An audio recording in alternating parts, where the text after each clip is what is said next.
Hello friends, मेरा नाम जूही बंसल है। तो आज हम करेंगे वेंट सरप्लस थ्योरी। तो ये भी मोस्ट इम्पॉर्टेंट थ्योरीज में से ही एक है। तो जैसा कि मैं अपनी हर वीडियो में कह रही हूँ कि आपके लिए यूजीसी नेट में सिलेबस बहुत ज़्यादा वाइड है। देन अगर आपके सिलेबस में कुछ नहीं भी है, उनमें से भी कुछ भी आ सकता है। मतलब जो आपके बुक में टॉपिक्स छुड़वा दिए जाते थे अपनी ग्रेजुएशन पोस्ट ग्रेजुएशन के टाइम, तो मे बी उनमें से भी कुछ भी आ सकता है। तो आपको अपना सारा कुछ आना चाहिए। मतलब ये है, आपको कुछ थोड़ा बहुत उस थ्योरी के बारे में नॉलेज होनी चाहिए। कुछ भी है, कोई भी थ्योरी है तो उसके बारे में भी नॉलेज होनी चाहिए। तो अगर हम बात करें हमारा प्रीवियस ईयर जो एग्ज़ाम था, जो अभी हुआ था रिसेंट में, जो कि आपका दिसंबर 2023 का था, तो उसमें हमने देखा था मैथमेटिक्स, इकोनोमेट्रिक्स, स्टैट्स में से ज़्यादा क्वेश्चन आ रखे थे। पर कोई बात नहीं कि ज़रूरी नहीं कि नेक्स्ट भी ऐसा ही रहे, पर हमें प्रिपेयर होकर रहना पड़ेगा। हम क्योंकि हमारा एक एक करके अटेम्प्ट जा रहा है, ठीक है, तो हमें इकोनोमेट्रिक्स तो करना ही है, बाकियों पे भी फुल कंसंट्रेशन होकर स्टडी करनी पड़ेगी।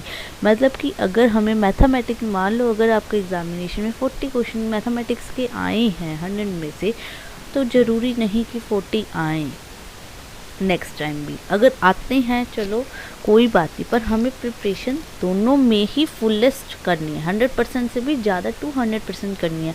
हमें मैथमेटिक्स के साथ थ्योरेटिकल पोर्शन में भी अच्छे से करना होगा कवर, तभी आपका जेआरएफ कंप्लीट होगा, जेआरएफ होगा, ठीक है। तो ये थ्योरी भी हमें थोड़ी छोटी सी थ्योरी है, ठीक है। ये देखते हैं ये किसने दी थी, ठीक है, और ये क्या कहना चाह रही है। तो स्टार्ट करते हैं हमारी थ्योरी। तो टॉपिक स्टार्ट करने से पहले जो भी मेरे चैनल पे न्यू है, प्लीज़ सब्सक्राइब कर लीजिए, बेल आइकन को प्रेस कर लीजिए ताकि आपको लेटेस्ट वीडियो की अपडेट मिल सके। तो स्टार्ट करते हैं। तो went fourth surplus theory, went fourth surplus theory किसने दी थी? सबसे पहले ये दी थी एडम स्मिथ ने। किसने दी थी? एडम स्मिथ ने दी थी ये थ्योरी, ठीक है। वेंट फोर्थ सरप्लस, सरप्लस का मतलब क्या होता है? एक्स्ट्रा में, है ना, प्रॉफिट के ज़्यादा, सरप्लस मतलब ज़्यादा क्वांटिटी में। तो went for surplus according to which, इसका मतलब क्या है? Trade observe output of unemployed factor.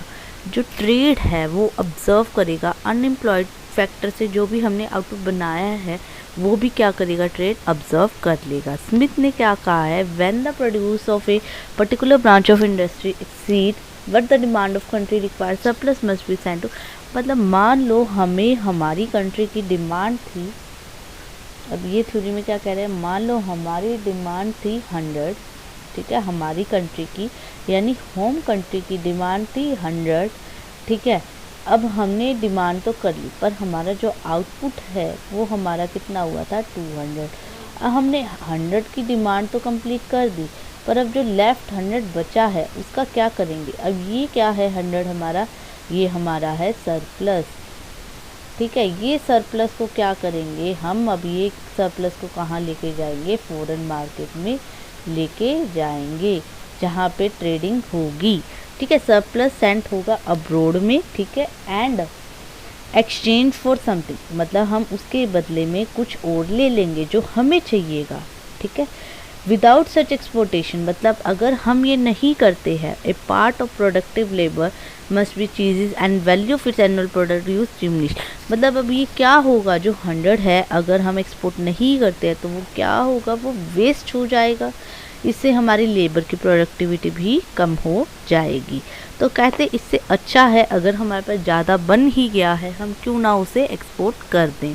तो थ्योरी ये कह रही है।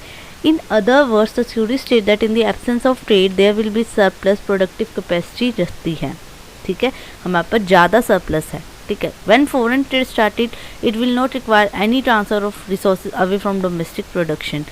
तो अगर हम फॉरेन ट्रेड शुरू कर देते हैं तो हमारा कुछ भी रिसोर्सेज है हम कहीं और शिफ्ट नहीं करते, क्योंकि हम क्या करते हैं, पहले डोमेस्टिक प्रोडक्शन कंप्लीट करके हम फॉरेन की भी रिक्वायरमेंट को पूरी करने की कोशिश करते हैं, और इससे हमारी कंट्री को ही फ़ायदा होता है, इससे हमें फॉरेन करेंसी भी मिलती रहती है। इंटरनेशनल ट्रेड ये क्या करती है? ऑब्जर्व कर लेती है कोई भी सरप्लस रिसोर्सेज होता है, विदाउट कास्टिंग कोई भी इससे नेगेटिव इम्पैक्ट नहीं होता, कोई भी स्टेगनेंट नहीं रहती पॉवर्टी, ये इकोनॉमी की ग्रोथ के लिए भी बेनिफिशियल रहता है। Due to foreign trade there will be an increase इससे क्या होगा, एलडीसीज में भी इफेक्टिव डिमांड बढ़ती जाती है।